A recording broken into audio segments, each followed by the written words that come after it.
Hello everyone, hello बच्चा party, स्वागत है आप सभी बच्चों का। Welcome all of you. Today we are going to talk about a very very amazing chapter that is called metals and non-metals.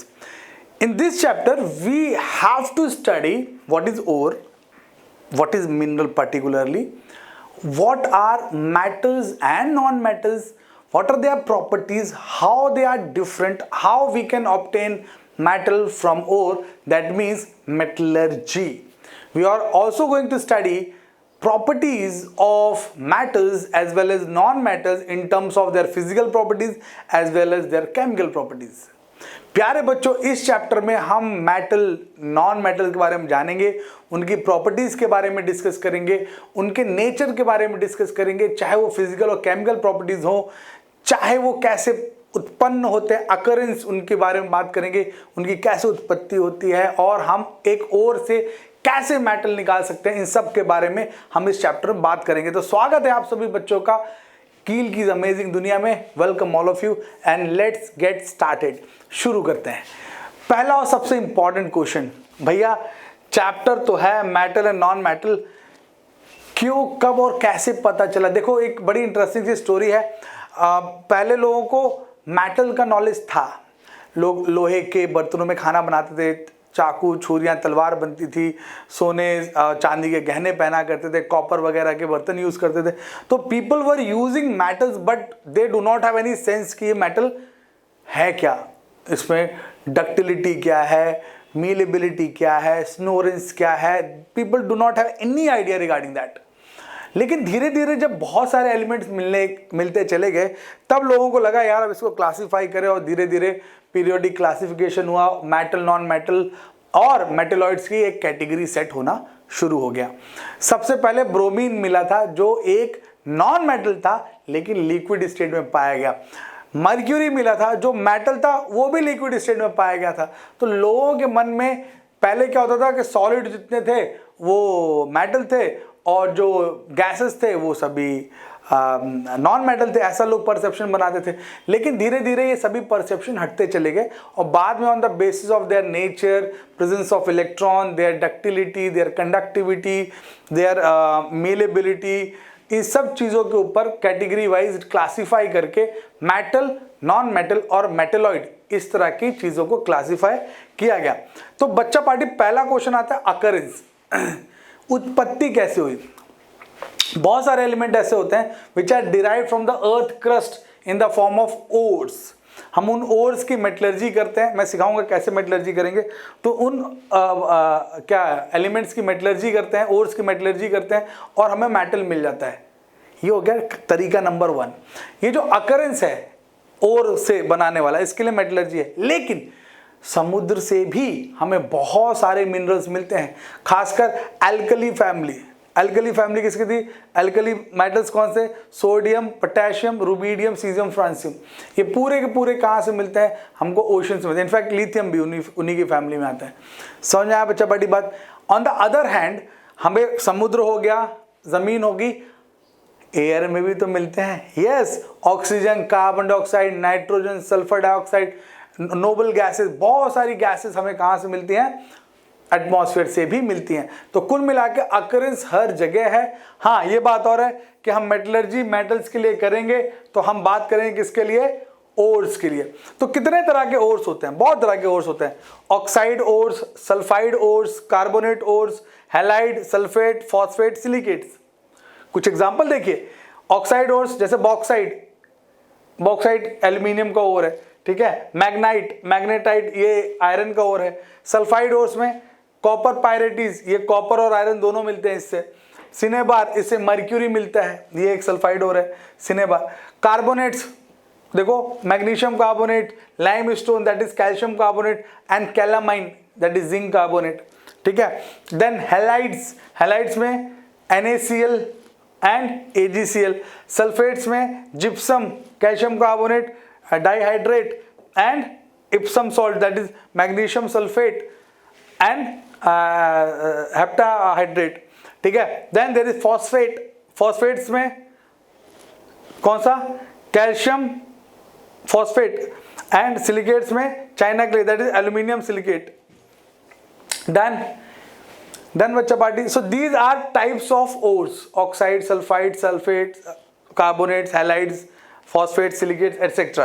Then now there are various non-metals also which are present like oxygen, nitrogen, hydrogen, phosphorus, carbon, sulfur, silicon. इन ये कहाँ present होते हैं? Oxygen air में, ये mostly air में है. Hydrogen कोल gas में ज्यादा प्रेजेंट होती है, कोल गैस, ठीक है. फॉस्फोरस बोन्स में और ऑब्वियसली ओर्स में प्रेजेंट रहता है.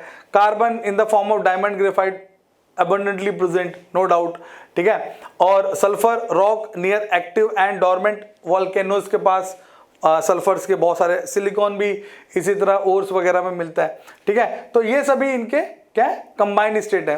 कहाँ कहाँ ये पाए जाते हैं? तो देखो दो शब्द हैं, दो शब्द आप याद रखिए. कोई भी जो मेटल है वो दो स्टेट्स में मिलता है, free state and combined state. ये मैं आपको बता देता हूं.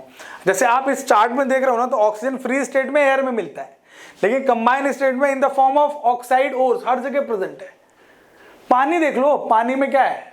H2O. O क्या है? ऑक्सीजन ही तो है, समझ में. सिमिलरली हाइड्रोजन, अब H2O उसमें भी हाइड्रोजन है, समझ में. तो कहने का मतलब फ्री स्टेट मतलब जैसे एटमॉस्फेयर में फैला पड़ा है, कोई दिक्कत नहीं.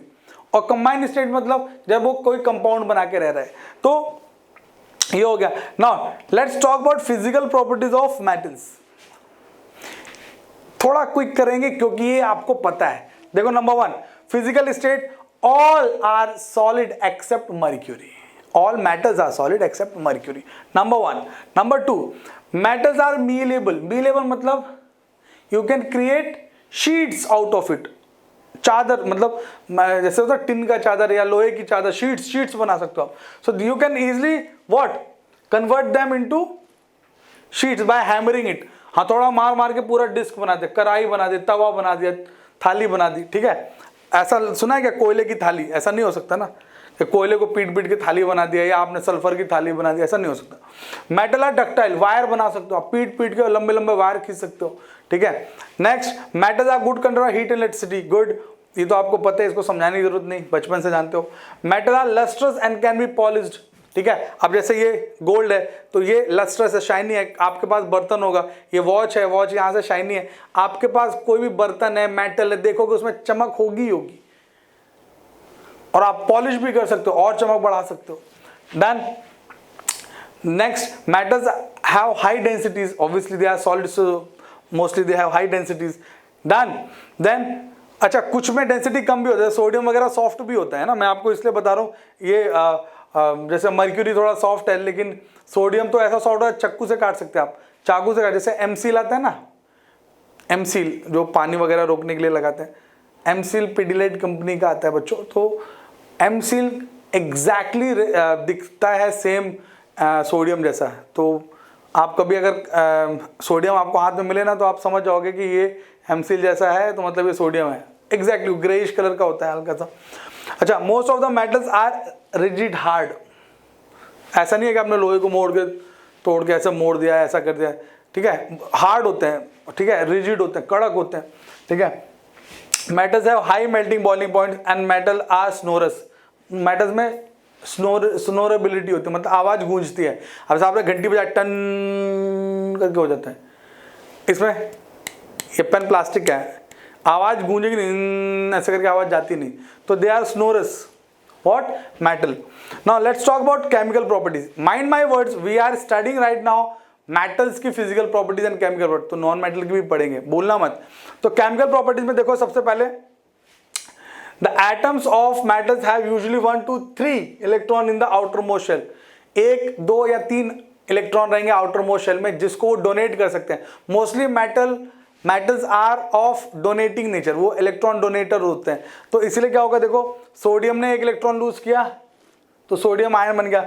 मैग्नीशियम ने 2 लूज किया, मैग्नीशियम आयन बन गया. एल्यूमिनियम ने 3 लूज किया, एल्यूमिनियम आयन बन गया. समझ में? तो they have a tendency to lose electron, और again these loose electrons are responsible for conduction of electricity. Done. चलिए समझ में. और क्योंकि ये लूज कर रहे हैं तो they also have ionic nature. Mostly they form ionic bonds, क्योंकि इन्हें इलेक्ट्रॉन दे दिया, सामने वाले ने ले लिया, बॉन्ड बन गया. मेटल ने इलेक्ट्रॉन लूज किया, किसी नॉन मेटल ने इलेक्ट्रॉन गेन किया, तो दोनों के बीच इलेक्ट्रोस्टैटिक अट्रैक्शन बन जाता है जिसको हम आयनिक बॉन्ड कहते हैं. Okay, next reaction with oxygen. So the metals easily react with oxygen and form their oxides. This is something which is very very easy. देख see, sodium react with oxygen form sodium oxide, magnesium के साथ magnesium oxide. Now reaction with water, whenever you react a metal with water they form their metal hydroxides. See, sodium water, sodium hydroxide, potassium hydroxide, calcium hydroxide, magnesium hydroxide. Now see, zinc with what? Steam form zinc oxide, and iron with water form iron oxide. Mind it, zinc oxide और iron oxide hydroxide क्यों नहीं बना पाया, उसका reason है reactivity series. प्यारे बच्चों, जब आप रिएक्टिविटी सीरीज देखेंगे देन यू विल रियलाइज कि जिंक यहां पर किस फॉर्म में है, जिंक को हमने स्टीम से रिएक्ट कराया, तो जिंक आयरन ये सभी रिएक्टिविटी सीरीज में बीच में आते हैं, तो ये हाइड्रोक्साइड बना नहीं पाते डायरेक्टली. लेकिन अगर आपके अंदर जिद है कि हमको बनाना ही है, हम नहीं रुकेगा, तो कुछ मत करो, जिंक को और आयरन को वापस एक बार पानी के साथ फिर गर्म कर दो. अगर आपने फिर से गर्म कर दिया तो क्या होगा, वही होगा जो हम चाहेंगे और क्या होगा, है ना. तो देखो, जिंक ऑक्साइड को जब आपने किसके साथ, पानी के साथ फिर गर्म कर दिया तो it will form zinc hydroxide. समझ में आया? तो इन शॉर्ट ये कि बाकी जो मेटल्स हैं, खासकर alkali metals, alkali earth metals जो फास्ट रिएक्टिव होते हैं वो डायरेक्ट हाइड्रोक्साइड बना लेते हैं. लेकिन प्यारे बच्चों, जो बेचारे गरीब होते हैं रिएक्टिविटी सीरीज में बीच वाले एलिमेंट, वो 2 स्टेप में ये प्रोसेस परफॉर्म करते हैं. They can not form hydroxide directly by reacting with steam. Okay, चलिए, बहुत ही बढ़िया, काफी खुशी की बात.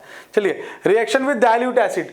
प्यारे बच्चों, डाइल्यूट एसिड से मेटल्स रिएक्ट करके हाइड्रोजन रिलीज करेंगे and they will definitely form their salts. So metal react with acid and form salt. See, sodium, याद रखना यहां पे भी वही ग्लिच है, जो हाई रिएक्टिव मेटल्स होंगे reactivity series, I will let you know, don't worry about reactivity series, मैं हूं ना. तो सोडियम HCl से रिएक्ट किया, सोडियम क्लोराइड बनाया और हाइड्रोजन रिलीज.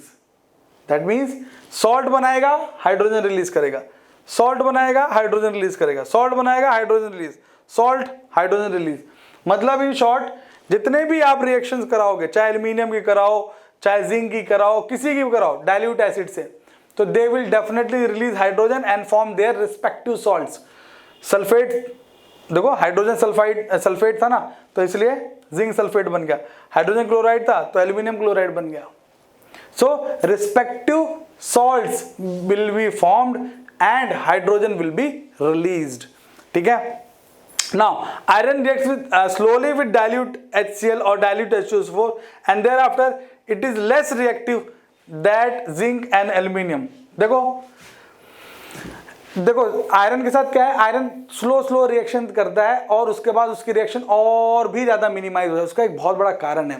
देखो, एक आपको शायद बात पता होगी कि दिल्ली में कुतुब मीनार के सामने एक आयरन पिलर है और people have huge curiosity, what is the reason why that iron pillar is there for hundreds of years. सैकड़ों सालों से आयरन पिलर वहां पर है, उसमें रस्टिंग क्यों नहीं हुई. उसका रीजन ये है बच्चों कि वो ऑलरेडी रस्टेड है, उसकी अपर कोट इज कंप्लीटली रस्टेड और उसकी अपर कोट रस्ट होके उसी में चिपक गई है, तो फर्दर रस्टिंग नहीं हो रही है. इसी कारण से जो फर्दर रस्टिंग है दैट इज गेटिंग अवॉइडेड और prevented by the upper coat of that iron pillar. Similarly हम जब रिएक्शन कराते हैं आयरन की, तो आयरन पहले स्लोली रिएक्ट करेगा और एक लेवल के बाद उसकी रिएक्शन रुक जाती है. खासकर डाइल्यूट, यहां डाइल्यूट की बात कर रहे हैं, ठीक है, डाइल्यूट एसिड्स में. स्ट्रॉन्ग एसिड में तो लंका लगा देगा एकदम. देखो, iron HCl FeCl2 hydrogen, iron H2SO4 FeSO4 hydrogen, copper H2SO4 no reaction. Why? Because copper comes below hydrogen in the reactivity series. तो कॉपर की हिम्मत ही नहीं है कि हाइड्रोजन को रिप्लेस कर दे. We know displacement reaction, yes or no? Yes. In a displacement reaction one element displaces another element from its compound, but copper do not have that capacity to remove hydrogen. Why? Because it comes below hydrogen in the reactivity series. Okay, so let us go for studying reaction of metal with base. Mind it, जैसे ये खत्म करेंगे ना, ये हम reactivity series भी discuss करेंगे और पूरा बात बताऊंगा आपको, ठीक है, डटे रहो इस लेक्चर में। Reaction with metals, reaction of metal with bases, salt ही बनेगा। एसिड से भी सॉल्ट बनता है, बेसिस से भी सॉल्ट बनता है, लेकिन एक गड़बड़ है। क्या? जब बेस से मेटल रिएक्ट करता है तो या तो रिएक्शन नहीं होगी, और अगर होगी तो एक डबल सॉल्ट बनेगा। डबल सॉल्ट, ना कि कॉम्प्लेक्स सॉल्ट। डबल सॉल्ट वो सॉल्ट होते हैं जिसमें दो मेटल प्रेजेंट हो। कॉम्प्लेक्स सॉल्ट वो होते हैं जिसमें दो मेटल तो प्रेजेंट हो लेकिन कोऑर्डिनेट बॉन्ड बने। तो देखो, एल्यूमिनियम की NaOH से रिएक्शन कराया तो सोडियम एल्यूमिनेट बना। सोडियम और एल्यूमिनियम दोनों है इसमें। वही है जैसे उसमें था, क्या पानी से रिएक्शन कर रहे थे तो हाइड्रोजन निकल रहा था, हाइड्रोजन यहां भी निकल रहा है, लेकिन बनेगा क्या? सॉल्ट की जगह पे डबल सॉल्ट बनेगा। समझ में आया? Zinc with NaOH will form sodium zincate, again hydrogen will be release. Tin with NaOH will form sodium stannate, ठीक है, clear?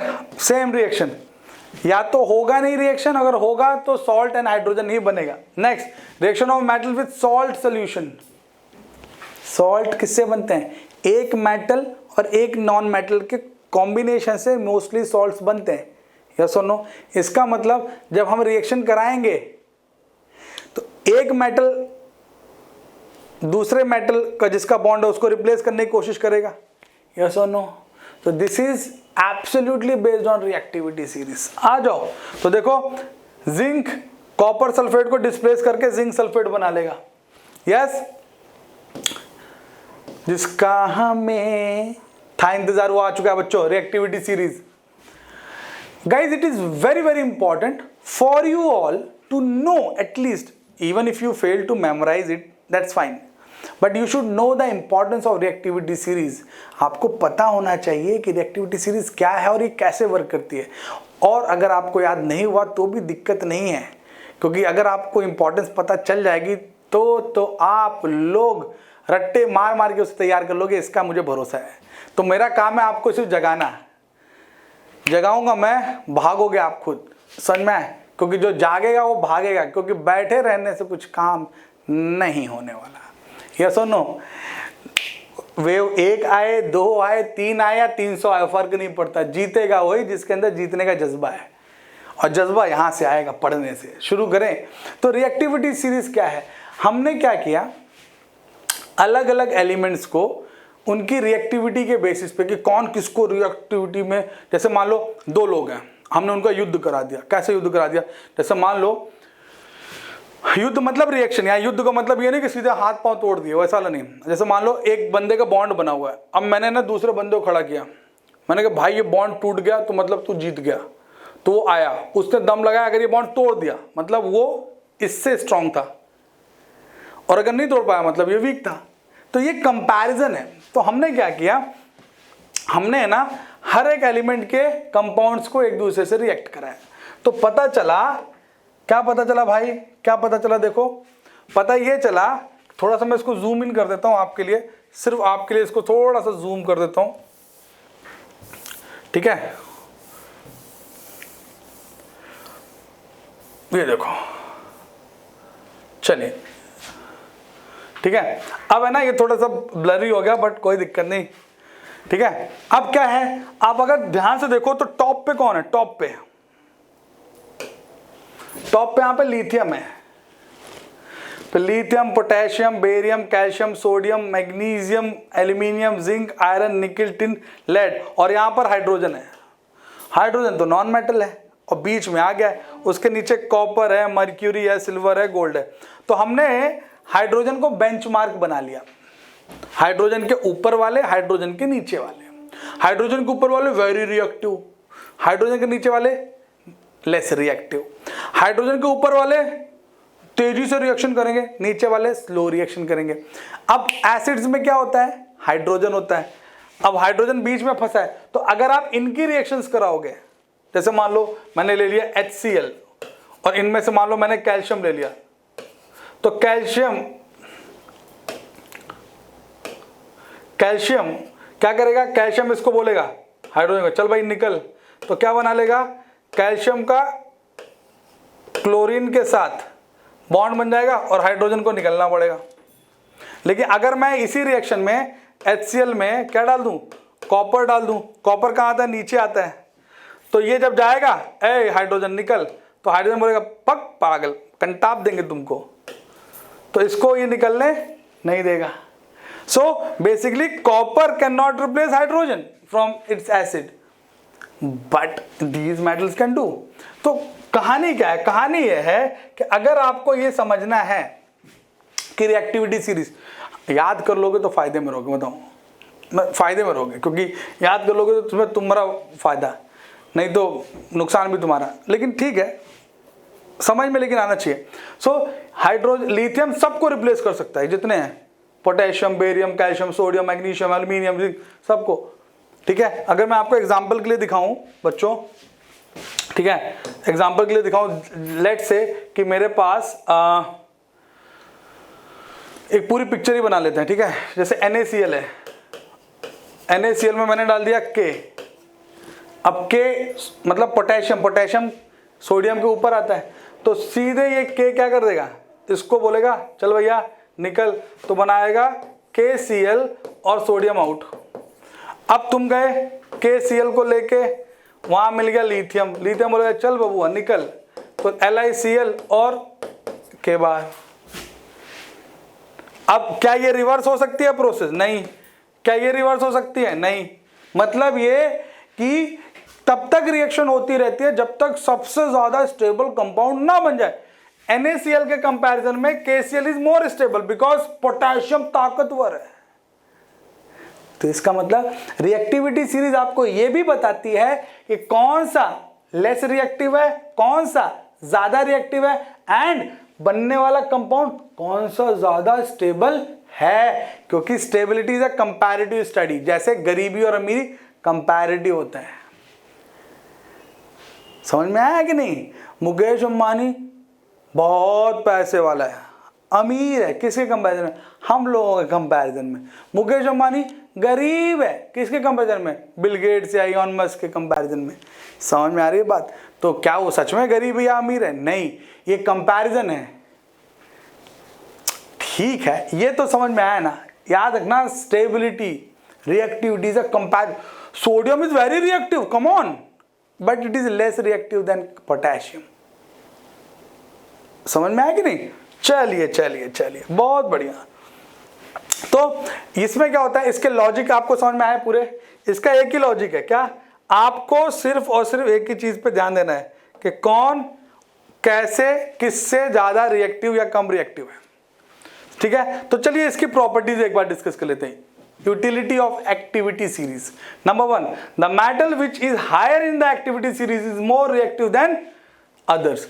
Lithium is the most reactive and platinum is the least reactive. इसलिए platinum महंगा मिलता है, less reactive है, इसलिए आपने एक बार खरीद लिया प्लैटिनम की रिंग या प्लैटिनम के कुछ चीजें, तो उस पर कोई भी केमिकल वगैरह का असर ही नहीं होता।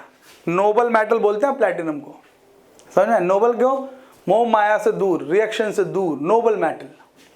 समझ में? लिथियम छोड़ते नहीं किसी को।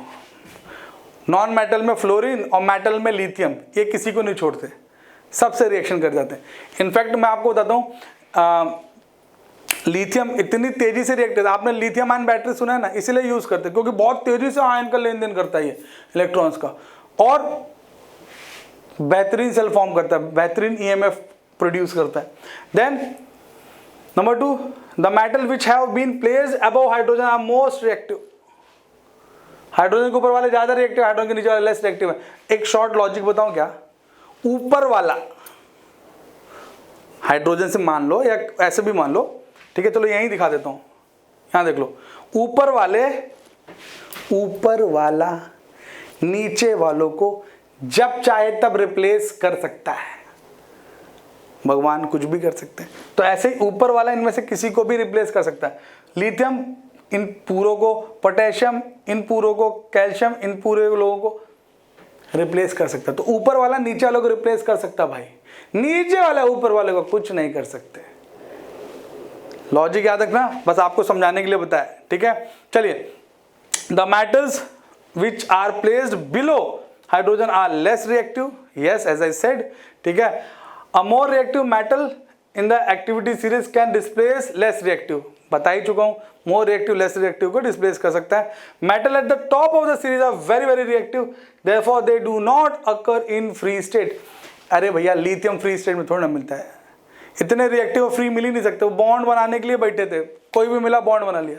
तो जितने भी ऊपर आते हैं वो सभी क्या होते हैं, हाईली रिएक्टिव होते हैं. अब अच्छा, मेटल्स के यूज क्या है? मर्क्यूरी, थर्मोमीटर, बैरोमीटर यूज होता है. गोल्ड, प्लैटिनम ज्वेलरी वगैरह में, जिंक गैल्वेनाइजेशन में, प्लैटिनम इलेक्ट्रोड्स वगैरह में, क्रूसिबल वगैरह में, क्योंकि किसी से रिएक्शन ही नहीं करता.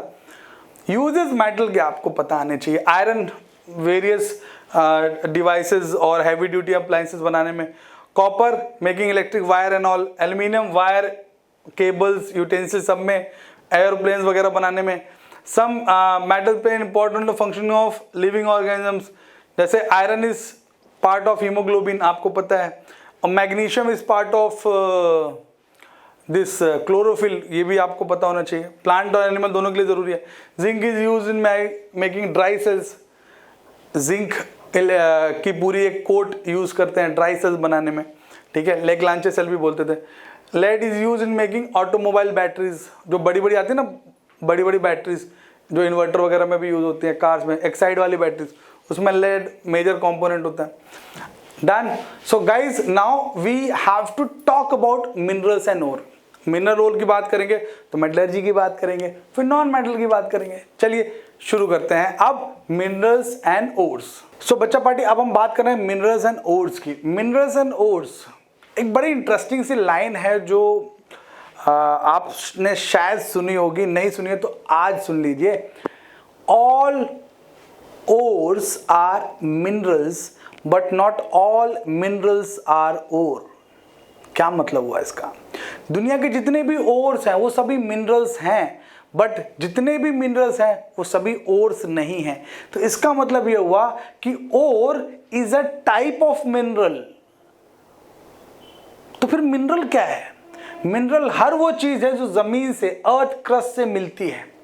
हमें खुदाई में कुछ भी मिले वो सभी मिनरल है. कोयला भी, हीरा भी, जितने भी पानी, इवन पानी निकल रहा है वो भी मिनरल वाटर है. समझ में आई बच्चा पार्टी बात? सो ओर आर मिनरल्स, क्योंकि वो भी जमीन से मिलते हैं. लेकिन ओर की स्पेशल बात क्या है कि ores are minerals which contains metal in them. Ore mineral है बट स्पेशल बात क्या है कि उनमें मेटल होता है. And we can extract metals profitably out of it. मतलब और वो मिनरल है जिसमें मेटल प्रेजेंट है और हम उसे प्रॉफिटेबली क्या निकाल सकते हैं? उस मेटल को निकाल सकते हैं. याद रखना, प्रॉफिटेबली. मतलब ये कि अगर मान लेते हैं हमें कोई आयरन का ओर मिला और उस आयरन के ओर में आयरन तो है, हमने आयरन प्रॉफिटेबली निकाल लिया, लेकिन in the form of impurity, let say उसमें डायमंड बोल दिया, गोल्ड प्रेजेंट है ट्रेस अमाउंट में. और उस ट्रेस अमाउंट के गोल्ड को निकालने के लिए मैं गया तो पता चला कि 1 ग्राम गोल्ड के लिए मुझे लगभग 1.5 से 2 लाख रुपए का एनर्जी कंजम्पशन और पूरे रिसोर्स लगाने पड़े. तो क्या ये सही काम किया मैंने? नहीं भैया. काम क्या ऐसा होना चाहिए जिसमें फायदा हो, प्रॉफिट हो. मार्केट में ऑलरेडी जब 50,000 रुपए का 10 ग्राम गोल्ड मिल रहा है और मैं 1.5 लाख सिर्फ 1 ग्राम के लिए लगा रहा हूं, तो ये प्रॉफिटेबल थोड़ी ना हुआ. सो हम उसको गोल्ड का ओर नहीं बोलेंगे, हम उसे आयरन ओर ही बोलेंगे. चाहे गोल्ड उसमें ट्रेस अमाउंट में प्रेजेंट है, doesn't matter. So in short, हम जिस भी ओर की बात करेंगे उस ओर में कोई एक पर्टिकुलर मेटल क्या है, अबंडेंट या बहुत सारे अमाउंट में प्रेजेंट होगा, जिसको हम प्रॉफिटेबली एक्सट्रैक्ट करेंगे. One more thing which I want to share guys. मैंने आपको बताया था कि बहुत तरह के ओर्स होते हैं. Oxide, sulphide, sulphates, phosphate, oxalate, acetate, silicate, बहुत तरह के ओर्स होते हैं. Yes or no. बट एक चीज और मुझे आपको बतानी है कि जब हम उन ओर्स से मेटल को निकालते हैं, so we perform a series of activities. Those are called metallurgies. Metallurgies means metal and allergies. Allergies मतलब reactions. The reactions which are taken or the process which are performed to get metal out of ore profitably is called metallurgy. And again metallurgy ही cost deciding factor होता है किसी भी metal का। जैसे aluminium is the most abundant element on this planet earth, सबसे ज्यादा aluminium मिलता है, लेकिन aluminium is costly, while the iron which is comparatively lesser in amount but is obviously what is costly. Iron aluminium के comparison में जमीन पर कम मिलता है, एल्यूमिनियम सबसे ज्यादा मिलता है, फिर भी एल्यूमिनियम महंगा है और आयरन सस्ता है कंपैरेटिवली। उसका रीजन है कि एल्यूमिनियम की मेटलर्जिकल कॉस्ट सबसे ज्यादा है, बहुत महंगा होता है एल्यूमिनियम को एक्सट्रैक्ट करना। ठीक है, तो चलिए फिर मेटलर्जी की बात करते हैं। तो metallurgy is a process to get metal out of ore, but mind it metallurgy comes with 4 level of working. Number 1 क्या, crushing and grinding of ore. अरे आपने ओर निकाला है मिट्टी से, पूरा पहाड़ का, उसको क्रश करो, ग्राइंड करो, छोटे छोटे पार्टिकल्स में तोड़ो, फिर कंसंट्रेट करो उस ओर को, मतलब धूल मिट्टी गंदगी निकालो। पहला क्या हुआ, तुमने पूरा पहाड़ का पहाड़ खोद के लेके आ गए, फिर उसको ग्राइंड किया, क्रश किया, फिर उसको साफ किया। अगर ओर साफ नहीं होगा तो आपका जो मेटल बन रहा है वो हाईली इम्प्योर होगा, तो क्या मतलब है फिर बनाने का। तीसरे नंबर पे मेटल बनाना है, metal from that concentrated ore. आपने मेटल बना लिया, तीसरा स्टेप, और अगर उसमें इम्प्योरिटी है तो चौथे लेवल पे उसको क्या कर लो, रिफाइन कर लो। तो पहला स्टेप क्या था, पहला स्टेप था grinding and crushing of ore. Second step was cleaning of ore. कैसे करेंगे मैं आपको बताऊंगा। It can be a magnetic separation, it can be froth flotation, it can be hydraulic washing, it can be winnowing, और it can be hand picking as well. जो बहुत costly metals होते हैं उनके लिए हैंड पिकिंग भी करते हैं। ठीक है, ठीक है। Then there will be metal out of ore. Metal out of ore लेने के लिए क्या करेंगे, हम रोस्टिंग या कैल्सिनेशन का सहारा लेंगे एंड बाद में स्मेल्टिंग करेंगे। Smelting is just reduction, don't worry. And fourth will be the purification process. Done. चलिए, तो पहला क्या है, ग्राइंडिंग एंड क्रशिंग। समझ गया, ग्राइंडिंग क्रशिंग में तो कोई रॉकेट साइंस है नहीं, कूच के बिल्कुल पाउडर कर लेना। ठीक है। Second is getting what, concentrated ore या इनरिच्ड ओर।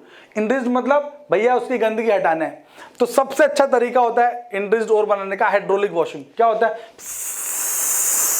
करके प्रेशर से साफ होती है ना गाड़ी को आपने प्रेशर साफ होते देखा है ना, that is hydraulic washing. Cleaning with the help of pressure of fluid. Hydraulic का मतलब ही होता है फ्लूइड प्रेशर, तो फ्लूइड के प्रेशर से क्लीनिंग करना, that is called hydraulic washing. ठीक है। इंप्योरिटीज को गैंग बोलते हैं बच्चों, gangue, GANGUE। The impurities are called gangue. So when we clean the impurities get removed like gangue, like ना, उसको गैंग बोलते हैं। देन फ्रोथ फ्लोटेशन, ये बहुत स्पेसिफिक प्रोसेस है। It is always perform for sulphide ores, जिसमें sulphur होता है उसी के लिए होता है, सल्फाइड्स के लिए, सल्फाइड्स के लिए, सल्फेट्स के लिए भी नहीं, सिर्फ सल्फाइड्स के लिए। जैसे आयरन पायरेटिस पढ़ा था, CuFeS2, कॉपर पायरेटिस, देखो FeS2 आयरन पायरेटिस, CuFeS2 कॉपर पायरेटिस, या पायराइट्स बोलते हैं हम लोग, पायरेटिस बोलते थे बचपन में, कॉपर पायराइट या आयरन पायराइट। इनमें क्या है, सल्फाइड होता है। आपने सिनेबार भी देखा था, HGS देखा था ना, तो सब में क्या होता है, सल्फर होता है, तो सल्फाइड ओर्स के लिए होता है। क्या करते हैं इसमें, मैं आपको दिखा देता हूं, बहुत सिंपल है। क्या करते हैं, देखो एक कंटेनर लेते हैं, ठीक है, फ्रोथ फ्लोटेशन है तो कुछ चीज फ्लोट होने वाली है, अब क्या होने वाले देखते हैं। ठीक है, तो यहां पर क्या कर देते हैं, और जो क्रश करके आपने लिया है, जो कैसा है, इम्प्योर है ना, और इम्प्योर जो था उसमें हम क्या मिला देते हैं, टर्पेंटीन ऑयल। टर्पेंटीन ऑयल किस ऑयल को बोलते हैं पता बच्चों, वो ऑयल जो पेंटिंग वगैरह में यूज होता है, वो बहुत विस्कस होता है, बहुत गाढ़ा होता है, एंड वाटर मिला देते हैं। बस इन तीन चीजों को मिला के यहां भर देते हैं। ठीक है, और यहां फिर क्या लगा देते हैं, यहां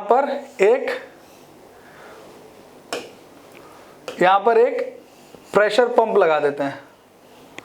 क्या लगा देते हैं, प्रेशर पंप। ठीक है, और यहां से प्रेशराइज्ड एयर भेजते हैं।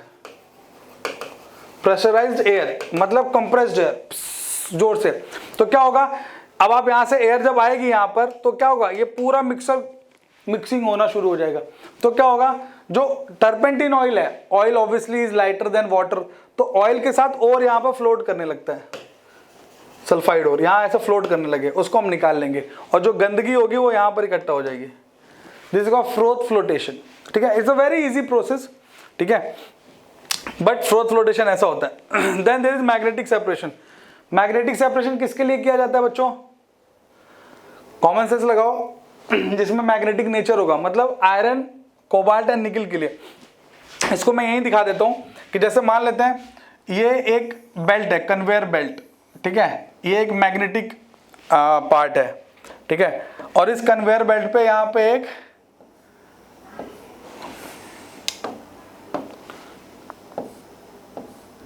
ये हॉपर है, हॉपर उसको बोलते हैं, जैसे जो फ्लोर मिल होती है ना, आटा चक्की, वहां पे एक हॉपर होता है जिसमें आप गेहूं डाल देते हो, तो वो हॉपर धीरे धीरे चक्की तक वो डाल देता है, ठीक है। और इस कन्वेयर बेल्ट, इसमें एक कन्वेयर बेल्ट लगा रहता है ऐसा, ये ऑटोमेटिकली ब्लैक कलर चूज कर ले रहा है, पता नहीं क्यों, ठीक है। इस तरह से कन्वेयर बेल्ट लगा होता है।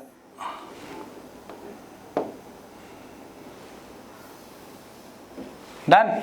अब क्या होगा, यहां पर एक कंटेनर रखा रहता है, एक कंटेनर यहां पे, एक कंटेनर यहां पे, तो जो भी आप यहां पे डालते हो, जो भी आप यहां पे डालते हो, ये हॉपर से इधर आता है, अगर वो मैग्नेटिक होता है, ठीक है, तो चिपका रहेगा यहां तक, देखो चिपका रहेगा ऐसे ऐसे ऐसे ऐसे। और अगर कोई नॉन मैग्नेटिक है, कचरा है, तो वो कचरा यहां पे ऐसे गिर जाता है। मान लो ये कचरा भी था इसके साथ ऐसे, तो कचरा यहां गिर जाता है, और जो और था वो फिर यहां पे गिरता है, मैग्नेटिक और, ठीक है। ये एक ही व्हील मैग्नेटिक है, ये नॉन मैग्नेटिक है, ये नॉर्मल व्हील्स है, समझ में, ये मैग्नेटिक सेपरेशन है बच्चों। और बहुत सिंपल होता है, ये किसके लिए किया जाता है, it is performed by iron, cobalt and nickel.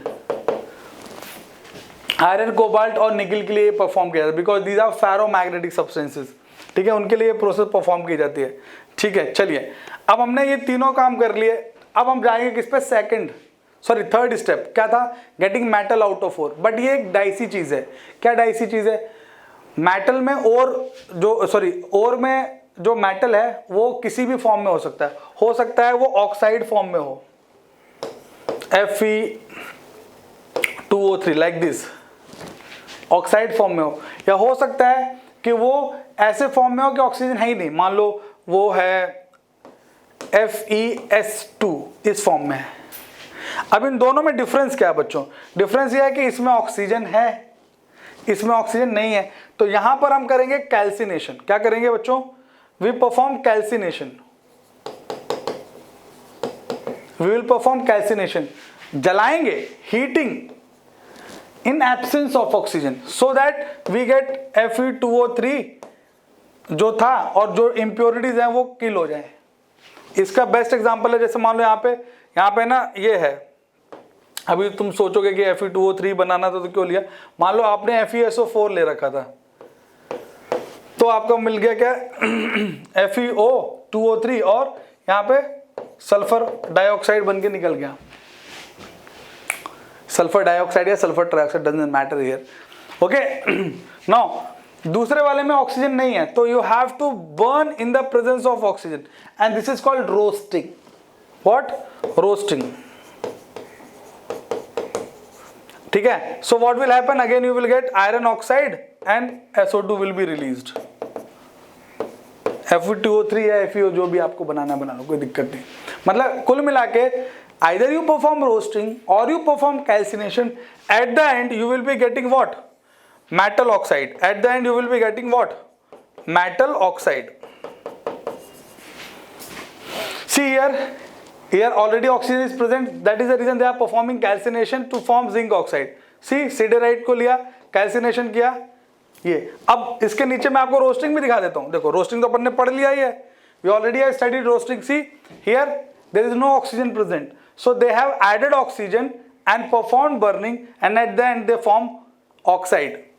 Okay, now when you get done with oxide formation, oxide बन गया, सियावर रामचंद्र की जय, oxide बन गया, तो क्या कर रहे हैं, मेटल बनाओ ना यार, तो मेटल के लिए स्मेल्टिंग करते हैं, स्मेल्टिंग, तो क्या करते हैं स्मेल्टिंग में कि जो भी मेटल ऑक्साइड है, मेटल ऑक्साइड और कोई भी रिड्यूसिंग एजेंट डाल देते हैं, कोई भी रिड्यूसिंग एजेंट। जब कुछ ना समझ में आए तो कार्बन ही डाल के क्या कर दो, गर्म कर दो, तो आपको मेटल मिल जाएगा और वो रिड्यूसिंग एजेंट ऑक्सीजन निकाल लेगा। फॉर एग्जाम्पल, अब यहां पे अगर मैं आपको एग्जाम्पल दिखाऊं तो मान लो मेरे पास था आयरन ऑक्साइड और इसमें मैंने कार्बन डाल के गर्म कर दिया। हालांकि कार्बन के साथ जो स्मेल्टिंग करते हैं तो ब्लास्ट फर्नेस यूज करते हैं, क्योंकि उसमें कोक मतलब कार्बन का, ओर का और कैल्शियम कार्बोनेट वगैरह के मिक्सचर मिला के डालते हैं, ठीक है। बट अभी आप ऐसे काम चला लो तो क्या बनेगा बच्चों, Fe अलग हो जाएगा और CO2 उड़ जाएगा। समझ में आया बच्चा पार्टी बात। So smelting is just a reducing process, okay, it is a process of reduction of metal oxide to get metal out of it, okay, perfect. So now we have to study how many types of reduction are there which we can perform. First, reduction by carbon, जो मैंने आपको अभी करके दिखाया, simple है, carbon डालो गर्म कर दो, कोयले को डाल के गर्म कर दिया, ये सबसे सिंपल और सबसे इजी है। बट इसमें एक पंगा होता है, क्या आप हैवी मेटल्स के लिए इसका इस्तेमाल, हाई रिएक्टिव के लिए इसका इस्तेमाल नहीं कर सकते। रीजन क्या है, क्योंकि they prefer to get what separated by electrolytic processes, और वो अच्छा भी होता है। बट जिंक और आयरन वगैरह के लिए बेस्ट है, कार्बन डाल के गर्म कर दो। कार्बन नहीं है तो कार्बन मोनोऑक्साइड, देखो यहीं करके दिखा देता हूं। देखो अब जैसे मान लो जिंक ऑक्साइड है, आपने पास कार्बन नहीं, कार्बन मोनोऑक्साइड है, गर्म कर दो तो फिर से जिंक अलग और CO2 फिर से अलग, चॉइस आपकी, done, perfect. So by carbon और by carbon monoxide. Next, reduction by heating, आप चाहो तो सिर्फ गर्म करके भी काम चला सकते हो। जैसे बहुत सारे मेटल, देखो जिंक ऑक्साइड सिर्फ गर्म कर, सॉरी मर्क्यूरी ऑक्साइड, जिंक बोल रहा था, I am sorry, mercury oxide को सिर्फ जबरदस्त तरीके से गर्म कर दिया तो मर्क्यूरी अलग, ऑक्सीजन अलग, done. Last is purification. Purification के पहले आप देखो हमने क्या क्या किया था, हमने ओर लिया था, ओर को क्रश और ग्राइंड किया था, फिर उसको कंसंट्रेटेड ओर बनाया था, फिर हमने उस कंसंट्रेटेड ओर से मेटल ऑक्साइड बनाया, metal oxide by the mean of calcination और रोस्टिंग। और जब वो कैल्सिनेशन या रोस्टिंग हो गई तो हमने क्या किया, उस ये देखो ना, reduction of metal, heating, chemical reduction या इलेक्ट्रोलिटिक रिडक्शन। हीटिंग दिखाया ना अभी मर्क्यूरी ऑक्साइड वाला, उससे हम कर सकते हैं। केमिकल रिडक्शन मतलब कार्बन या कार्बन मोनोऑक्साइड या रिएक्टिविटी सीरीज वाला कोई डाल के भी हम रिडक्शन कर सकते हैं। Then there is electrolytic reduction, as I said, for high reactive metals like sodium, potassium, aluminium. अब एल्यूमिनियम के लिए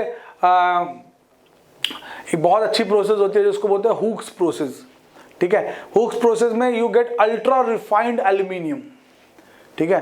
तो उसमें यही करते हैं हुक्स प्रोसेस में कि ऊपर नीचे इलेक्ट्रोड लगा देते हैं और प्योर एल्यूमिनियम इलेक्ट्रोड पे आके चिपक जाता है और इम्प्योरिटीज नहीं चिपकती है। तो इलेक्ट्रोलिटिक प्रोसेस अगर आपने किया तो आपका रिफाइनिंग का काम भी हो जाता है, रिडक्शन भी हो गया, रिफाइनिंग भी हो गया। हालांकि अगर आपको प्योरेस्ट चाहिए तो आप एक बार और इलेक्ट्रो रिफाइनिंग कर दो, डन। सो रिफाइनिंग के लिए क्या करते हैं, liquation, distillation and electrolytic refining. चलो देखो कैसे। लिक्वेशन मतलब गर्म कर दिया। अभी जैसे एक ओपन फर्नेस हुआ करता था, अभी भी चलता है ये, ठीक है। तो हमने क्या किया, यहाँ पर एक स्लोपी वो बना दिया और यहाँ पर आग लगा दी और यहाँ से मेटल को डालना शुरू किया, तो जो गंदगी है ना वो यहीं रह जाएगी और मेटल प्योर पिघल के यहाँ भरता जाएगा। गंदगी यहाँ पर चिपक जाएगी, पूरी जो जितनी भी गंदगी होगी यहाँ पर चिपक जाएगी, जल जाएगी, ठीक है। तो लिक्वेशन किसके लिए करते हैं, टिन, लेड, बिस्मथ, इसके लिए करते हैं। डिस्टिलेशन मतलब गर्म करना, उबाल देना, बॉईल करना, मर्क्यूरी एंड जिंक के लिए मोस्टली परफॉर्म की जाती है। Electrolytic refining as I said for copper, silver, aluminium. Actually silver और कॉपर के लिए तो ज़्यादातर ये परफॉर्म नहीं की जाती, एल्यूमिनियम के लिए की जाती है, सोडियम के लिए की जाती है, पोटेशियम के लिए। एल्यूमिनियम का तो बहुत ज़्यादा यूज़ होता है, आपको ये पता ही होना चाहिए। ठीक है। एल्यूमिनियम में ही बच्चों आपको लीचिंग की प्रोसेस भी पढ़ाई जाती है, ठीक है, जो अभी नहीं, आपको आगे फ्यूचर में मिलेगी पढ़ने के लिए। डन, डोंट वरी, प्लीज इसको वीडियो को आप दोबारा भी देखिए, क्योंकि मैं जानबूझ के इसको थोड़ा क्विक कर रहा हूं। रीजन ये है कि ज्यादा चीजें आपको पहले भी पढ़ाई गई है। अगर नहीं पढ़ाई गई है तो प्लीज मेक श्योर कि आप एक एक चीज को अच्छी तरह डिस्कस कर लो। And if in case you feel any trouble, any doubt, I am there ना, I will help you, don't worry. Done, चलिए बच्चा पार्टी बढ़ते हैं आगे। Let's talk about alloys. Alloys क्या होते हैं? Alloys is a homogeneous mixture. देखो होमोजेनस क्यों बोलते हैं? एक मेटल को और दूसरे मेटल को पिघला दो, मेल्ट कर दो और मिला दो, दोनों मिल गए तो होमोजेनस। अब आप सेपरेट नहीं कर सकते, उनको अलग नहीं कर सकते। तो होमोजेनस मिक्सचर ऑफ टू और more than two metal is called alloys, ठीक है। अलॉयज क्यों बनाए जाते हैं? अलॉयज इसलिए बनाए जाते हैं ताकि कॉस्ट इफेक्टिव हो जाए, सस्ता पड़े, थोड़ा ज़्यादा ड्यूरेबल हो, ज़्यादा, जैसे एल्यूमिनियम से ज़्यादा ड्यूरेबल होता है ड्यूरेलियम, जिसको हम घरों में बर्तनों में के फॉर्म में यूज़ करते हो, वो प्योर एल्यूमिनियम नहीं होता है। देखो तो क्या क्या कारण है? तो इंक्रीज रेजिस्टेंस, ठीक है, एल्यूमिनियम से ज़्यादा ड्यूरेलियम ड्यूरेबल होता है, कोरोजन नहीं होता उसमें या कम होता है। टू मॉडिफाई केमिकल रिएक्टिविटी, अब स्टेनलेस स्टील यूज़ करते हो आप, लोहे के बर्तन में जंग लगता था, लेकिन स्टेनलेस स्टील में जंग नहीं लगता है, तो घरों में जो बर्तन यूज होते हैं उनकी लाइफ बढ़ जाती है। टू इंक्रीज द हार्डनेस, अब आप मान लो कॉपर का बर्तन यूज कर रहे हो, वो मेल्ट हो जाए या थोड़ा उसका डी शेप हो जाए तो काम नहीं बनेगा ना। टू इंक्रीज टेंसाइल स्ट्रेंथ, अभी हमने ना वायर आजकल आते हैं, वायर की टेंसाइल स्ट्रेंथ बहुत ज़्यादा होती है, तो उन वायर्स का हम इस्तेमाल करते हैं।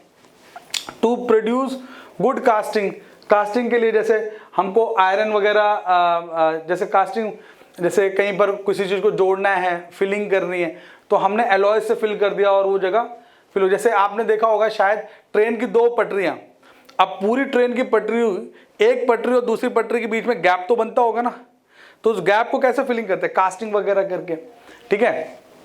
To lower the melting point, और मेल्टिंग पॉइंट वगैरह डिक्रीज करने के लिए, कुछ मेटल ऐसे होते हैं जिनका मेल्टिंग पॉइंट बहुत ज़्यादा होता है, तो जैसे सोना, गोल्ड का मेल्टिंग पॉइंट बहुत ज़्यादा होता है, तो वी ऐड सम केमिकल जिसको सुहागा बोलते हैं, कहते हैं सोने पे सुहागा हो गया, ऐसा बोलते हैं ना, तो सुहागा इज एक्चुअली लेड ऑक्साइड, तो उसको ऐड कर देते हैं तो गोल्ड का मेल्टिंग पॉइंट डिक्रीज हो जाता है और गोल्ड जल्दी मेल्ट होने लगता है।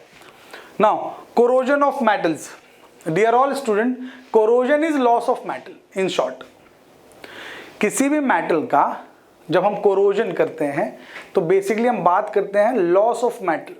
कोई भी मेटल किस तरह से लॉस में जाएगा या लॉस होगा, जैसे अगर आयरन में कोरोजन होता है तो उसको हम स्पेसिफिकली रस्टिंग बोलते हैं, लेकिन हर एक मेटल में थोड़ा बहुत कोरोजन होता है, except the part if we are talking about platinum, gold और सिल्वर। सिल्वर में भी कई लोग बोलते हैं कोरोजन होता है, बट वो कोरोजन नहीं है, वो एक ब्लैक लेयर आ जाती है due to oxide formation, but वो लॉस ऑफ मेटल नहीं होता। समझ में आया बच्चों? तो बेसिकली अगर मेटल का लॉस हो रहा है तो हम उसे कोरोजन बोलेंगे, और कोरोजन का मेन कारण होता है ऑक्साइड फॉर्मेशन। तो प्यारे बच्चों, ऑक्साइड बनेगा तो कोरोजन होगा। तो देखो फिर आयरन का ऑक्सीजन से बन गया क्या? ऑक्साइड। आप बोलोगे सर ये तो गलत बात है, आयरन तो हमेशा से था, ऑक्सीजन भी हमेशा से थी, तो दुनिया का हर आयरन रस्ट बन के गिर क्यों नहीं जाता? बच्चों यहां पर एक स्पेसिफिक कंडीशन ऐड होती है, that is called water. Water क्या करता है? वाटर आता है आयरन की सरफेस पे, ठीक है। पहले क्या हो रहा था? ऑक्सीजन आ रही थी, और ऑक्सीजन गैस है, ये सॉलिड है, उड़ जा रहा था, ऑक्सीजन उड़ जा रही थी ना, आ रही थी चली जा रही थी, तो availability of oxygen on the metal surface was very very less.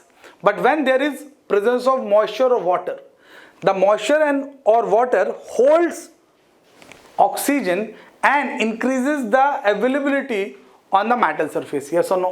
So what happens eventually when the availability increases over metal surface of oxygen, obviously metal को oxygen को ज़्यादा time मिल जाता है, and when they get more time to react they form their oxides, and this is how the rusting take place. Then ये logic याद रखना, क्योंकि यही लॉजिक आपको फिर बाद में रिवर्स करना है। देखो द ब्राउनिश रेसिड्यू, ये ये ना जब रस्ट बनता है ना बच्चों, शुरू शुरू में ब्राउन नहीं होता, वो हल्का ग्रीनिश होता है, ठीक है। फिर वो धीरे धीरे धीरे धीरे सूखता जाता है, जितना सूखता है उतना ब्राउन होता जाता है, ठीक है, ठीक है। तो it is commonly use and called rusting, ठीक है। Now let's talk about amalgam, amalgams, ठीक है। अमलगम्स आर, हमने रस्टिंग समझ लिया ना। अगर आपको रस्टिंग को प्रिवेंट करना है तो पानी को हटाओ, क्योंकि पानी नहीं तो टेंशन नहीं। तो कैसे हटा सकते हैं? पानी का दुश्मन कौन? ऑयल। ऑयलिंग कर दो, पेंटिंग कर दो, ग्रीसिंग कर दो, कुछ भी कर दो। अब अगर ऑयलिंग, पेंटिंग, ग्रीसिंग नहीं करना है तो ऐसा देखो जो आयरन से रिएक्टिविटी सीरीज में ऊपर आता है, कौन आता है? जिंक।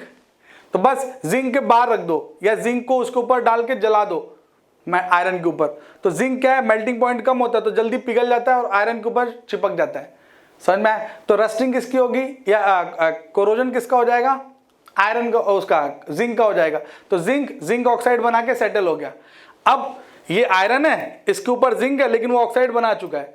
तो पानी कितना भी गिरे वो कहां तक नहीं पहुंचेगा?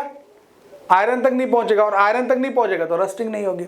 This is also used in bridge, और बड़े बड़े जो ब्रिज या टावर होते हैं पानी में खड़े रहते हैं, इसमें यही टेक्निक यूज होती है कि ब्रिज और टावर बनाए तो बड़े बड़े जिंक के बार्स डाल देते हैं वो आयरन रॉड के साथ साथ। तो जितना भी मॉइस्चर आता है, जितना भी ऑक्साइड फॉर्मेशन होता है, जिंक का होता रहता है। समझ में? और जिंक का ऑक्साइड फॉर्मेशन होने से जिंक को कोई वांधा नहीं। समझ में? तो आयरन बहुत सालों तक टिके रहते हैं। समझ में आई बात? चलिए, सो अमलगम्स आर, अगेन अमलगम्स की बात कर रहे हैं। These are again homogeneous mixture of metal and mercury. Metal और मर्क्यूरी को मिला के घोट घोट के अमलगम्स बनाया जाता था।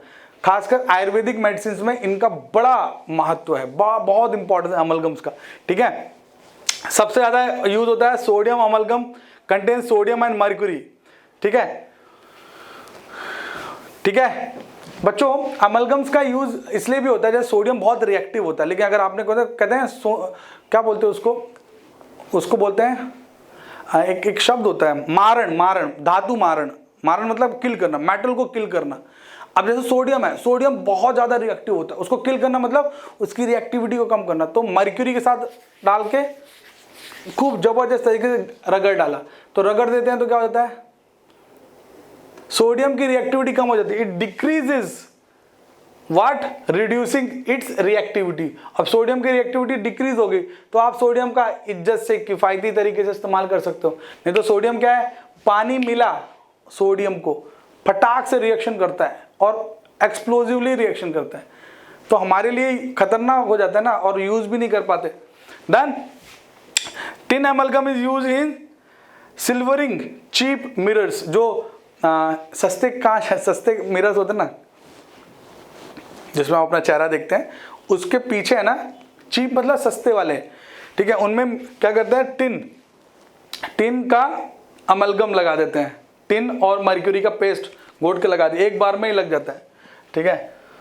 और अच्छी बात क्या है, देखो इसको समझो कि आपको रिफ्लेक्टिव सरफेस बनानी है। ग्लास तो ट्रांसपेरेंट होता है, तो बेसिकली टिन अमलगम एक रिफ्लेक्टिव सरफेस बनाने में मदद करता है। So guys we are done with metal, let's talk about non metals. Metal हमने सब पढ़ लिया, मेटलर्जी पढ़ ली, ओर्स पढ़ लिए, मिनरल्स पढ़ लिए। अब नॉन मेटल्स की बात कर लेते हैं। Done. Non metals physical property, they are brittle, obvious सी बात है ना, पीटेंगे तो बिखर जाएंगे, टूट जाएंगे, है ना, फैलते नहीं है, ये मीलेबल नहीं होते। Non metals are not ductile, आप वायर नहीं बना सकते, ठीक है। Non metals are bad conductor of heat and electricity, exception है इसका ग्रेफाइट, बाकी तो सच तो यही है ना, ठीक है। Non metals are non lustrous, इनमें चमक नहीं होती, नॉन लस्ट्रस, शाइन नहीं होती, इसका भी एक एक्सेप्शन है ग्रेफाइट में चमक होती है, ठीक है, ग्रेफाइट और आयोडीन में। Non metals may be solid, liquid और gas at room temperature. Non metals solid, liquid, gas तीनों में पाए जा सकते हैं। जैसे सॉलिड क्या है? कार्बन, सल्फर, आयोडीन, ये सॉलिड है। गैसेस क्या है? ऑक्सीजन, हाइड्रोजन, नाइट्रोजन, ये गैसेस है। और ब्रोमीन लिक्विड है। Non metals are generally soft, non metals usually soft होते हैं compare to metals. Non metals are generally having low melting boiling point, exception है इसका कौन? डायमंड एंड ग्रेफाइट, इनका मेल्टिंग बॉइलिंग पॉइंट बहुत ज्यादा होता है। Non metals have low densities, exception iodine as has it has high densities. ठीक है। Non metals are not malleable, non metal जो होते हैं नॉट मीलेबल होते हैं, वो उनसे शीट्स नहीं बना सकते आप, ठीक है। Non metals do not have tensile strength, आप उनसे वायर आयर नहीं खींच सकते। हाँ, इसमें कौन, ग्रेफाइट, बार बार ग्रेफाइट की टेंसाइल स्ट्रेंथ बहुत ज़्यादा होती है। मैंने आपको ग्रेफिन बताया था, याद है ग्रेफिन? तो जो ग्रेफिन होता है ना, वो ग्रेफाइट की यूनी लेयर है, और सोचो उसकी टेंसाइल स्ट्रेंथ इतनी ज़्यादा है कि it is even harder than steel, सोचो। तो yes, it is an exception. अच्छा, non metals are non sonorous, ये भी मैंने आपको बताया था, they have non sonorous properties. Let's talk about chemical properties of non metals. Dear all students, सबसे पहले acid oxides, mostly they do not react with acid oxide, mostly, but देखो the oxides of carbon, sulphur, phosphorus etcetera are acidic and they turn blue litmus solution to red. Non metal के जो oxides होते हैं, ठीक है, non metal oxides are acidic ना। देखो ना, मैं एग्जांपल से बता देता हूं आपको। देखो, सल्फर का ऑक्साइड SO3 बन गया, डाल दो पानी में, क्या बनेगा? H2SO4। नहीं, चलो एक और ले लो, मान लो नाइट्रोजन का ऑक्साइड, हाँ नाइट्रोजन से बना ना, और इसमें मैंने पानी डाल दिया तो बनाएगा HNO3।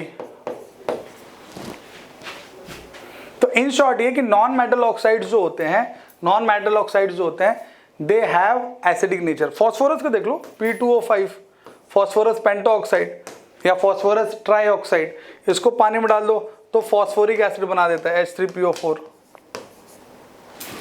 Done, perfect. So metal oxide नहीं, हम नॉन मेटल ऑक्साइड्स की बात करें तो non metal oxides, yes they can form acids from their oxides. अब ये खुद ऑक्साइड्स एसिडिक हैं तो ये दूसरे एसिड से रिएक्ट नहीं करते, मैं ये कहना चाहता था। तो नॉन मेटल एसिड से रिएक्शन नहीं दिखाएंगे।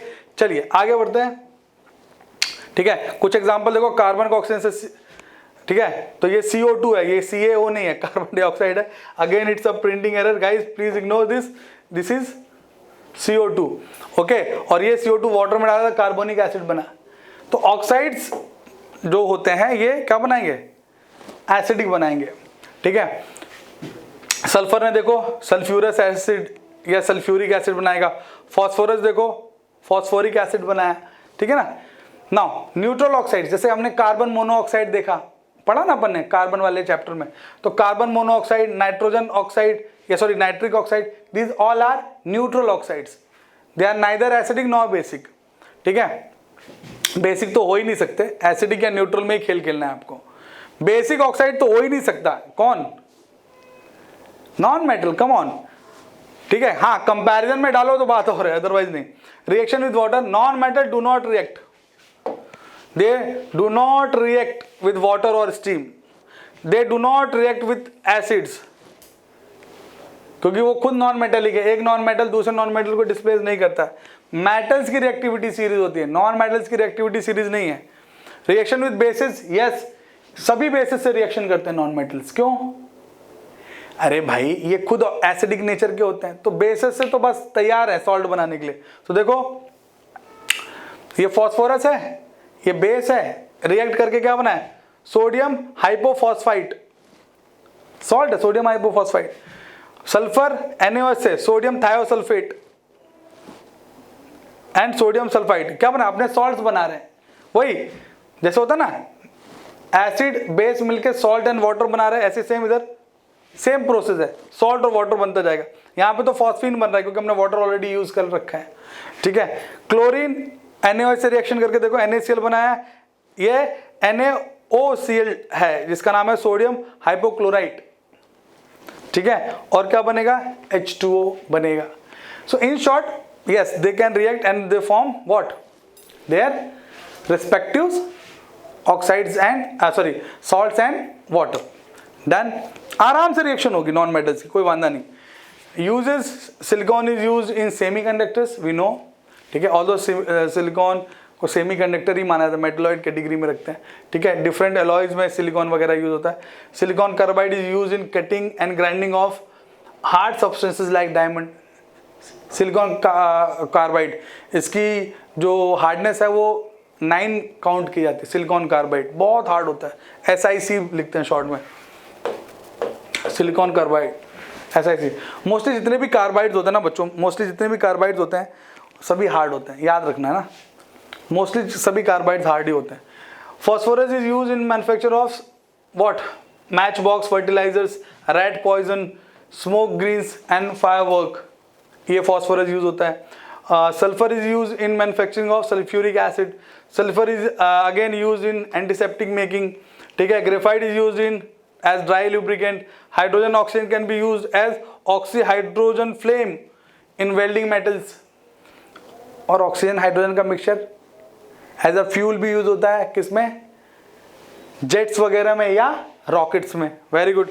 Oxygen is use for artificial respiration. The silicones are use in making waterproof clothes, grease, polishes, electrical appliances and insulating material, इसमें सिलिकॉन्स का इस्तेमाल किया जाता है, ठीक है। डन बच्चा पार्टी।